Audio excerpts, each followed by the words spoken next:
Greetings, and thank you for joining us for another SANS ICS Concept Overview. I'm Don C. Weber of Cutaway Security and a certified SANS instructor. In this ICS Concept Overview, we will discuss how to gather vulnerability information about your Windows workstations, servers, and Windows domain without using a vulnerability scanner. To do this, we will use several custom PowerShell scripts that use normal Windows functionality to query the system and the Windows domain, and produce reports that can be evaluated for vulnerabilities and used to reduce risk to the process. If you enjoyed this video and the topics we cover on the SANS ICS Concept Overviews, be sure to like and subscribe to this channel. Leave a comment if you have any questions about this topic or suggestions for future content. The Windows operating system is an extremely important part of our control network environment. So our ICS environments, most people start thinking of it from a controller and a field device, sensor, actuator standpoint, because that is what they hear about when they talk about security of these environments. They think about catastrophic failure to the process. And what some people don't realize that are coming into the ICS environment is there are a lot of Windows operating systems to be found throughout the control network. Our HMIs are usually standalone workstations that are running software that can connect to those controllers and are pulling information from the controllers and from those field devices.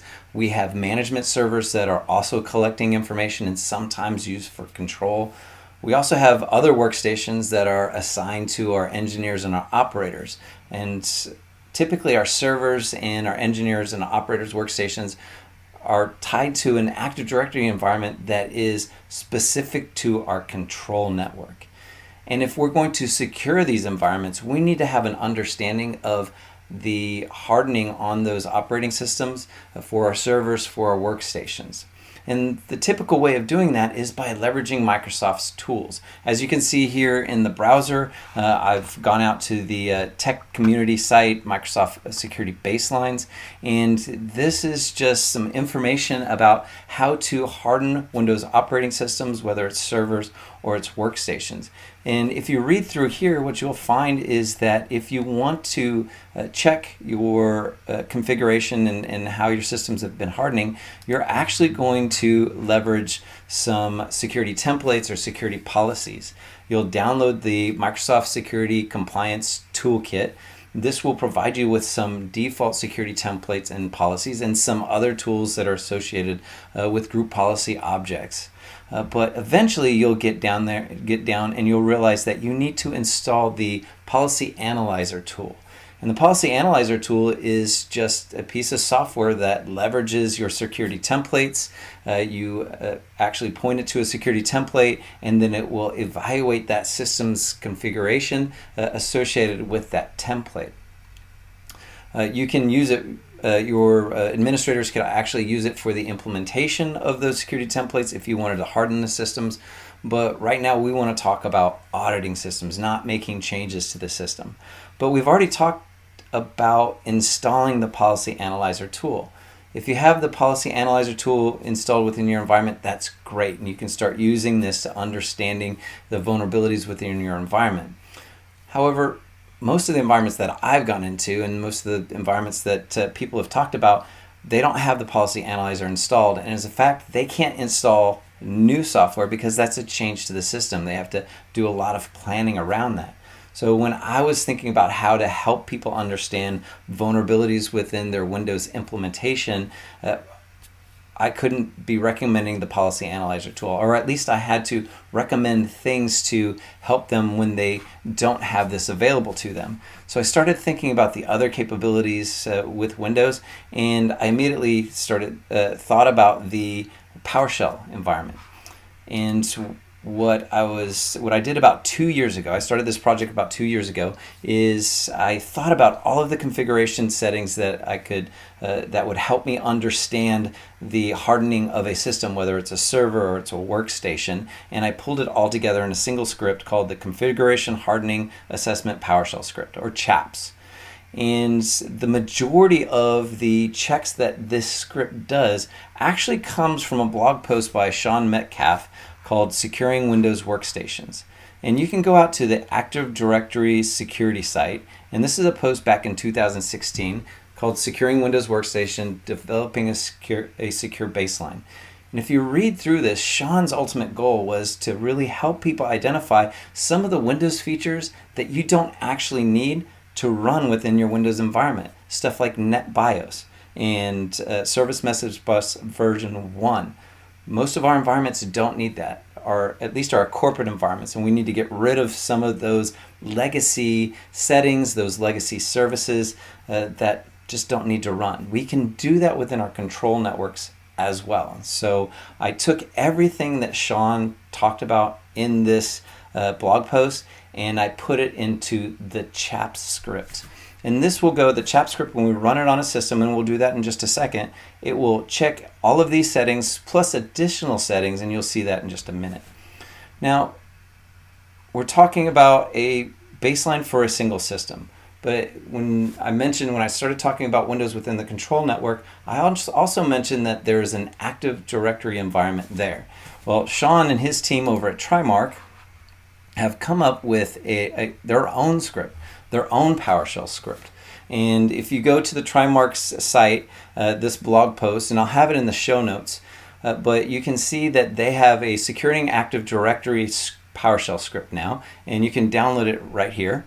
And what this will do is this will run on your local system, and it will query your Active Directory domain to get an understanding of its current configuration and identify how it's actually set at that moment, but also tell you whether or not there can be modifications to help with the security of that implementation. Now, as I mentioned, I started CHAPS about 2 years ago, and I've been really happy with some of the community involvement. In other words, I'm getting a lot of feedback from information security professionals and administrators within control networks stating that they're using this to help understand vulnerabilities within their environments, to get some changes to their systems, so that they are hardening their OSs and also getting modifications to the Active Directory configuration as well. And another thing that I've seen is I've also seen organizations that are starting to do this as well. So I located this Ortorio site on GitHub, and this is a vendor that's out there, and they wanted to give back to the community as well. So they've come up with a few of their PowerShell scripts.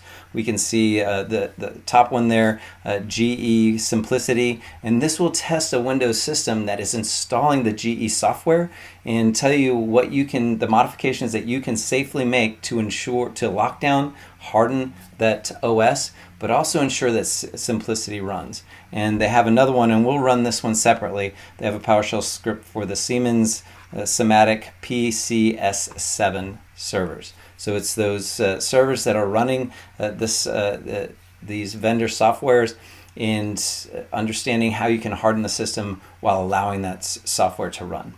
So let's go ahead and let's actually run the CHAPS script.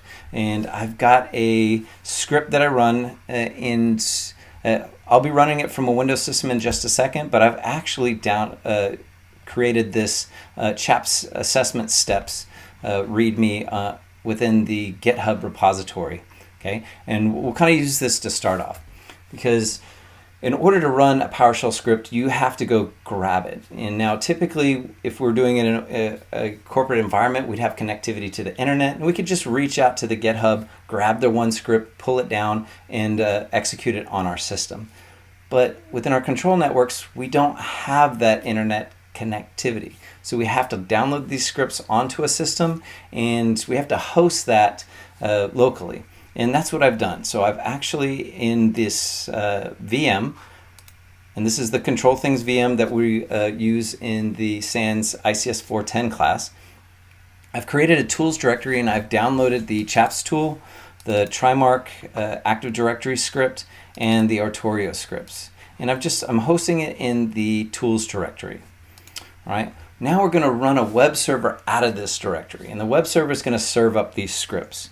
To do that, I first have to understand the IP address of the system, because if I need to run the scripts from the system, I need to know the IP address. So I'm just going to run the IP adder and this is going to output information about my interfaces. And we can see that my system has a local subnet address of 192.168.139.4. So I'm going to use that in my scripts. But what I want to do next is I want to start a Python web server. And so this is the command, Python 3-m HTTP server on 8081 or 8181. And when I run this, it's going to be a web server that my Windows system can reach out to and grab those scripts and run those scripts. So I've got that web server running. Let's switch over to my Windows system. And as we can see here, I've got a Windows system, and those CHAPS steps that I have in the Git repository, I've just taken the steps that I want to do on here, and I've put it in this text document. And so we're going to run each one of these. In order to run CHAPS, you do need to run it from a terminal. And I'm not going to use the command prompt or the PowerShell. What I'm actually going to do is I'm going to run, I've installed Windows and Terminal on this system. So I'm going to run it from Windows Terminal. In order to do it, I need to run as an administrator. I can run CHAPS as a normal user without administrative privileges, but some of the checks are going to fail because they need administrative privileges, and it just doesn't give me the information that I need to help me understand the actual configuration of this system. So let's run it as administrator. So I'm going to right click I'm going to hold down Shift and right click on my icon and select Run as Administrator. And once this gets started, yes, I want to run it as administrator. Once it gets started, more than likely your policy, your execution policy for PowerShell is configured to restricted, which means that it won't allow unknown scripts to be run. I need to bypass this for this instant, and so as I'm running as an administrator, I should be able to set the execution policy to bypass. I want to include this scope option to limit it to this process, so that when I exit out of this terminal, that it is automatically reset back to the default, which should be restricted. Okay. If I don't do it, since I'm running as an administrator, if I leave off the scope, it will actually change the configuration of the system and induce a vulnerability, and we don't want that. So now that I've set the execution policy, what I can do is I can tell it that I want to run the CHAPS script. So I'm going to copy this, and we'll talk about the command line in just a second. As we can see, I am using PowerShell to generate a web client and download this URL. So the IP address for the Linux system, port 8181 is what it's listening on. I'm going to go into the CHAPS directory, and I'm going to get to the CHAPS script. And then I'm going to execute this, and it's going to execute this script without actually installing the script on the system. So it's going to execute it out of memory, and that's what we want. We want to limit the number of changes that we make onto the system. And this is going to take a little while to run. It's going to start by getting the system info. It's going to actually run the system info command and then output that to a file in a new directory that we create in the user's app temp directory. And the reason why we write that file is that we actually want that information because we want to pull that information off of the system and collect it for analysis. This also helps us generate baselines for our systems as well. Now this might take a little while to run, so I might pause the video here and then come back once it's completed, and we'll talk about where we can find this information. Now that the CHAPS script is finished executing, we can evaluate what it actually found. So I'm going to scroll up in the terminal, and we can see everything got output to the terminal. The first pieces of information were associated with that system info command that tells us what the actual system is, the system name. We've talked about this before. Okay, we can see that we have the hotfixes, the patches that have been installed onto the system. This is extremely important because I can take that file and now analyze the patches that should be installed on the system, and if there's one that's missing, I can determine whether or not that was fixing a vulnerability, like some remote code execution, which would be really important to apply within the environment. After the system info, we check a lot of the system configuration and to just output that information. We don't make any modifications. We just write what the results of the query for that information resulted in. Some of the first tests are to understand the PowerShell configuration so that we understand if we can improve, limit the capabilities of PowerShell while still allowing it to occur. Increasing what is logged on the system so that hopefully we can understand what our administrators are doing, and if attackers were attempting to use PowerShell against us. The proper configuration of that is important, so we retain that information. Speaking of retaining information, it also checks the size of the event logs. Most of the time when you install Windows, the event logs are really small size. Now, so they will collect events, but they eat their own tail. So in other words, when the file gets full, the older events are overwritten with the newer events. If the log file is too small, we won't have a real good understanding of what's going on the system, especially if we're not forwarding that on to some other location. So this helps you understand your configuration for those event logs. We check for PowerShell, and we do a lot of other checks that is written out to the terminal here. Well, this is also written to a file. So if I go over to the student's temp directory, and you can actually go here by using the %temp %sign, and this will take you to the student app data local temp directory. We can see that a CHAPS file was generated with the time and date stamp associated with this run. If you go into that, you will see two files. You should see the sysinfo file, and this is the output from the system information command, as we expected. And then we can also see the CHAPS file. So all of the checks that were run associated with the system's configuration, we can see all of that output. Now we can export this information and store it for not only for a system baseline, but so that we can do our analysis of that. Okay. Next, we want to talk about the TryMark. The TryMark script, like the CHAPS script, will run some checks, but the majority of these checks are associated with your Active Directory environment. So what we'll do is we'll go back to our command terminal, and let me go ahead and clear the screen, and we're just going to copy and paste the command in there as well. And as you can see, we're downloading the TryMark invoke TryMark AD checks. Okay, I'm going to run this, and you're going to see what is the results of a standalone system, a system that is not connected to an Active Directory domain.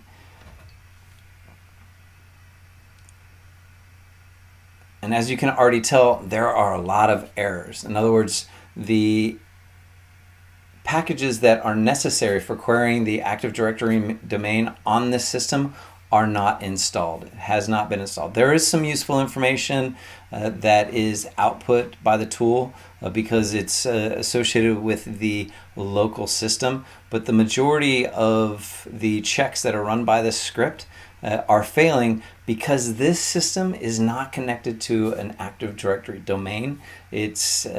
And it doesn't actually have the commandlets, the PowerShell commandlets that are necessary. But if your system is connected to an Active Directory domain and it does have those Active Directory commandlets installed on it, you will be able to get a detailed understanding of your Active Directory environment so that you can do an analysis of that and understand how you can improve that. Okay. Now, this script right here actually outputs to the different directory. So we would need to change directory into the see temp directory under TryMark AD report. So let's go ahead in our address bar. We'll paste that. And when we go look at this, we can see that it outputs a lot of different checks to a lot of different log files. We have our main log file here, .log, but every one of the checks that it runs, it actually generates a separate log file associated with that information. Okay. Unfortunately, most of these are empty because I didn't have the tools installed. So that's how you would run the Active Directory script by TryMark. If you wanted to, if you found a third-party script, like the ones that are provided by Ortorio, you could run those as well. So let's run this one.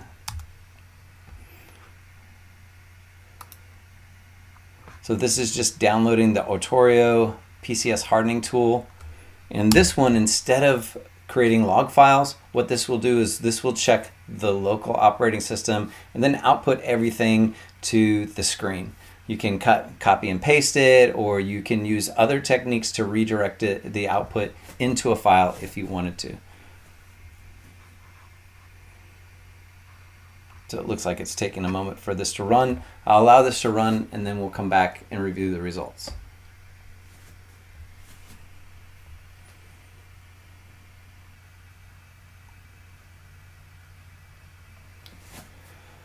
Now that the tool is completed, we can review the information that was provided. As we can see here, not everything returned correctly. There are some issues, whether it's because of the configuration of the system, it's not connected to Active Directory, or the software is not installed. It does have some requirements. But if this system was actually running the Semantic PCS 7 software, these checks would come back and help prioritize some of the efforts to ensure that we update the configuration, harden the OS for the system. Just a third-party tool to help us do that.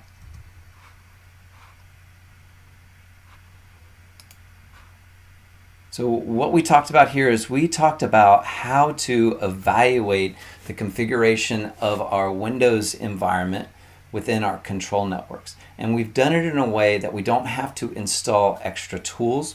We can actually use the features of the Windows operating systems to help us understand the current configuration settings and allow our administrators and our security team to evaluate that information, determine how to best approach the hardening of the standalone systems or the systems that are connected to an Active Directory domain, and then prioritize those efforts appropriately.